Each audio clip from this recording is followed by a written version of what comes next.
পেরেছি মিনি সুন্দরবন। এখানে চেকপোস্টে চেক হচ্ছে, তো দেখা যাক এখন কতদূর যেতে পারি।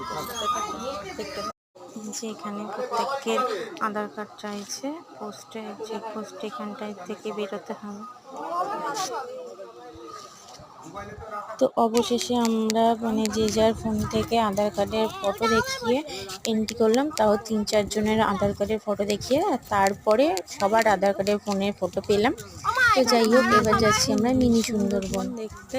যে সবাই রাস্তার মধ্যে ফটোশ্যুট করতে গিয়ে সবাই দেখো যে যার মতন ভাবে পোজ দিয়ে দাঁড়িয়ে পড়েছে, এই পোস্টগুলো কিন্তু দিয়েছো তোমরা জিগজ্যাগ। তো অবশেষে আমরা যে যার ফোন থেকে আধার কার্ডের ফটো দেখিয়ে এন্ট্রি করলাম, তাও ৩-৪ জনের আধার কার্ডের ফটো দেখিয়ে, আর তারপরে সবার আধার কার্ডের ফোনের ফটো পেলাম। তো যাই হোক, এবার যাচ্ছি আমরা মিনি সুন্দরবন। যে সবাই রাস্তার মধ্যে ফটোশ্যুট করতে গিয়ে সবাই দেখো